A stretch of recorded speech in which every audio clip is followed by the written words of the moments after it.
اعلیٰ حضرت بریلوی رحمۃ اللہ تعالیٰ نے لوگوں کی تربیت فرمائی، اور آپ فتاوی رضویہ میں اس مضمون کو بیان کرتے ترمذی شریف کی وہ حدیث نقل کرتے ہیں۔ آپ فرماتے ہیں مسلمانوں اس حدیث کو یاد کر لو، اگر تم اسے یاد کرو گے تو مضبوط ہو جاؤ گے۔ حدیث کیا ہے؟ نبی کریم صلی اللہ علیہ وسلم نے فرمایا اگر سارے انسان مل کے بھی تیرا برا کرنا چاہیں تو جب تک رب کی مشیت نہ ہو وہ تیرا برا کر نہیں سکتے۔ اور حضور صلی اللہ علیہ وسلم نے فرمایا اگر سارے انسان مل کے تیرا بھلا کرنا چاہیں تو جب تک رب کی رضا نہ ہو تیرا بھلا ہو نہیں سکتا۔ تو اعلیٰ حضرت فرماتے ہیں اس چیز کو ذہن میں بٹھاؤ، مسلمانوں اپنا رجوع اپنے رب رسول کی طرف مضبوط کرو۔ یہ کیا بات ہو گئی کہ میں اس سے بھی ڈر رہا ہوں، میں اس سے بھی ڈر رہا ہوں، وہ بھی میرے پیچھے لگ گیا۔ فاضل بریلوی رحمۃ اللہ علیہ ان چیزوں سے منع فرماتے تھے۔ وہ کہتے تھے یہ توہمات ہیں، اوہام پرستی ہے، ہمیں ان چیزوں سے ہمیشہ بچنا ہے، اپنی آنے والی نسلوں کو بچانا ہے۔ اور فرمایا کرتے تھے رب کی رضا پہ جو راضی رہتا ہے اللہ اسے سکون والی زندگی عطا فرماتا ہے۔ ہمارے ہاں لوگ پوچھتے ہیں طبیعت کیسی ہے، لیکن یو پی میں، سی پی میں، لکھنؤ میں پوچھا جاتا ہے کہ کیا شکایت ہے آپ کو؟ کہتے ہیں یہ سر درد کی شکایت ہے۔ یہ اردو کا ایک محاورہ ہے۔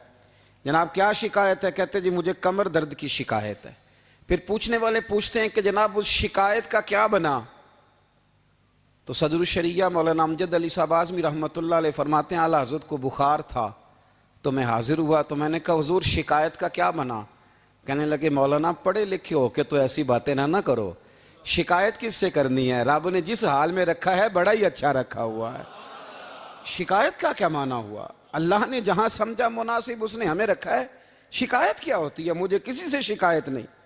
فرمایا کرتے تھے الحمدللہ مجھے سر درد بھی ہوتا ہے اور بخار بھی ہوتا ہے اور میں بڑا خوش ہوں، یہ وہ والی بیماریاں ہیں، یہ وہ امراض ہیں جو نبیوں کے قدم بھی چومنے آیا کرتے تھے۔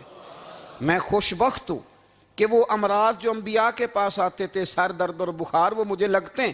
اپنی زندگی کو رضا والی زندگی بنایا، یقین بڑا کامل تھا میرے اعلیٰ حضرت کا۔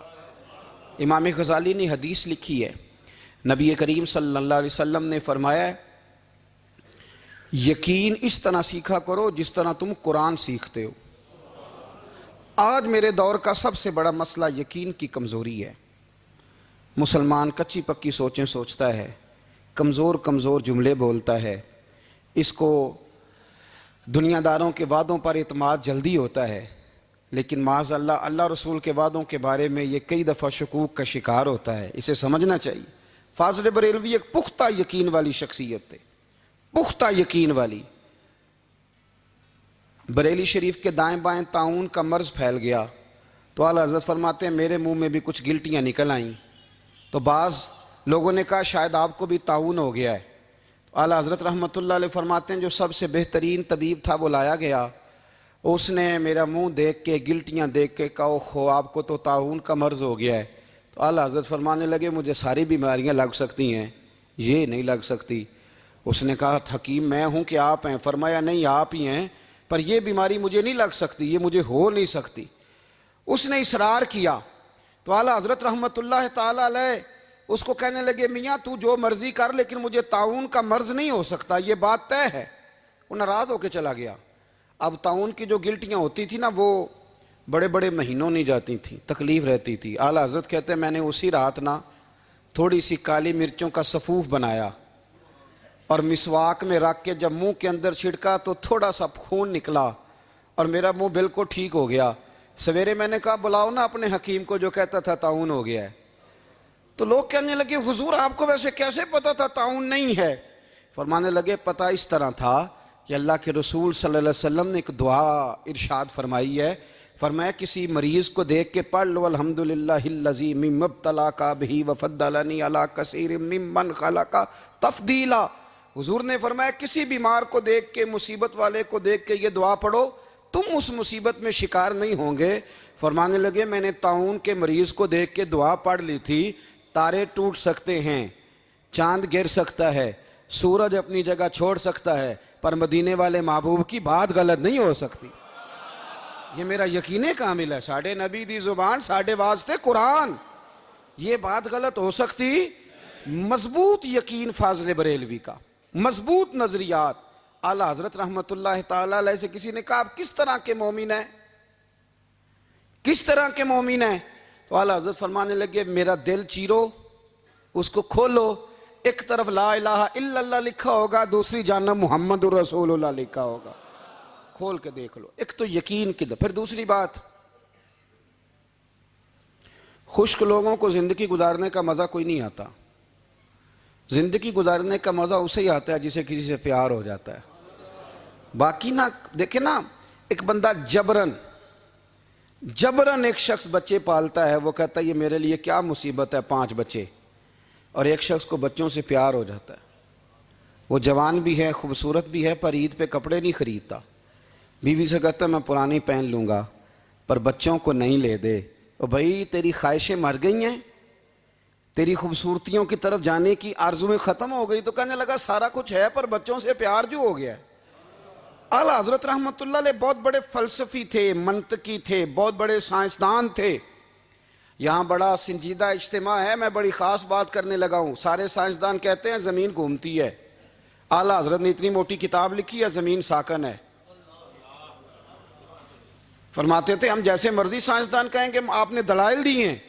آپ فرماتے ہیں جب نبی کریم علیہ السلام کی حدیث مسلم شریف میں موجود ہے کہ جب اللہ نے زمین کو پیدا کیا زمین کانپنے لگی تو اللہ نے پہاڑوں کو میخیں بنا کے قلعے بنا کے اندر لگا دیا تو زمین ٹھہر گئی. فرمانے لگے جب مصطفیٰ کریم نے کہہ دیا ٹھہر گئی ہے تو سارے سائنسدان بھی کہیں تو ہم ماننے کو تیار نہیں کہ گھومتی ہے. انہوں نے دلائل دیے. وہ ہمیں نہ روز کہہ دیتا ہے ڈاکٹر آپ کی طبیعت خراب ہے, کھانسی ہے, گھر میں کسی اور کو تو نہیں؟ ہاں جی ہے جی. وہ کہتا اسی کی وجہ سے ہو گئی ہے. او خدا کے بندے, نبی کریم علیہ السلام نے فرمایا بیماری متعدی نہیں ہوتی, ایک سے دوسرے کو نہیں لگتی. اور بڑے سادے انداز میں مسلم کی حدیث ہے, ایک صحابی نے کہا یا رسول اللہ میرے اونٹ کو اس اونٹ سے خارش پڑ گئی ہے. تو اللہ کے رسول فرمانے لگے تیرے اونٹ کو تو اس سے پڑی ہے تو اس کو کہاں سے پڑی تھی؟ کہنے لگا جی وہ تو قدرتی معاملہ ہے. تو حضور فرمانے لگے یہ بھی قدرتی معاملہ ہے. اب ہمیں جو مرضی, اعلیٰ حضرت کے زمانے میں لوگوں نے کہا کشش ثقل ہے, زمین اپنی طرف چیزوں کو کھینچتی ہے. دلیل کیا ہے؟ وہ کہنے لگے جی سیب گرتا ہے تو زمین پہ, آم گرتا ہے درخت سے تو زمین پہ, امرود گرتا ہے تو, انار گرتا ہے تو زمین میں کشش ہے, کھینچ لیتی ہے. اعلیٰ حضرت فرمانے لگے شاباش, سائنسدان جو کہیں گے ہم مانیں گے. فرمانے لگے زمین نے آدھا کلو کا سیب کھینچ لیا ہے, 1.5 پاؤ کا انار کھینچ لیا ہے, پر ہم نے غبارے میں 1.5 چھٹانگ ہوا بھر دیا, وہ تو زمین سے کھینچا نہیں گیا. یہ کس قسم کی کش سے ثقل ہے؟ یہ ابھی 2 سال پہلے ڈاکٹر عبد القدیر خان کا مضمون چھپا تھا روزنامہ جنگ میں. وہ کہتا ہے مجھے وہ مولوی چاہیے تھا جس کے پاس قرآن حدیث بھی ہو اور سائنس کے علوم بھی ہوں. کہتا ہے میں نے زمانے کے دروازے کھٹکھٹائے, پھر میں پہنچا بریلی کے امام کے پاس, اور کہتا ہے وہاں جا کے میں ٹھہر گیا ہوں, اس لیے کہ مجھے قرآن و سنت کا نور بھی ملا ہے اور مجھے سائنس کے رموز بھی ملے ہیں. یہ واحد شخص ہے جو دین کو سائنس کا پابند نہیں کرتا بلکہ سائنس کو مدینے والے کا غلام بناتا ہے, مدینے والے کا غلام بناتے ہیں. تو اعلیٰ حضرت فرمانے لگے عجیب فلسفہ ہے نا جی, آم کھینچ لیا اس نے, سیب کھینچ لیا, امرود کھینچ لیا, پر اس سے 1.5 چھٹانگ والا غبارہ. تو لوگوں نے کہا حضور پھر مسئلہ کیا ہے؟ آپ فرمانے لگے مسئلہ یہ ہے کہ ہر چیز اپنی اصل کی طرف لوٹ جاتی ہے. ہر چیز اپنی, سیب امرود انار زمین سے پیدا ہوتے ہیں تو زمین پہ گرتے ہیں. ہوا کی اصل اوپر ہے, اس لیے جب غبارے میں ہوا بھریں گے تو ہوا اس کو اوپر لے جائے گی. ہاں جب اس سے ہوا نکل جائے گی تو پھر غبارہ جو جس کی اصل ہوتی ہے ادھر لوٹ جاتا ہے. انسان مٹی سے بنا ہے تو جاتا کہاں ہے؟ مٹی دیں مٹی رہنا ہی. ایمی کا دی بلے بلے, اج مٹی دے اتے بندیا تے کل مٹی دے تھلے. تو اعلیٰ حضرت رحمت اللہ تعالیٰ علیہ نے نا اپنے سارے علوم کو نبی پاک کا غلام بنا دیا. آپ فرمایا کرتے تھے آج لے ان کی پناہ, آج مدد مانگ ان سے, کل نہ مانیں گے قیامت میں اگر مان گیا.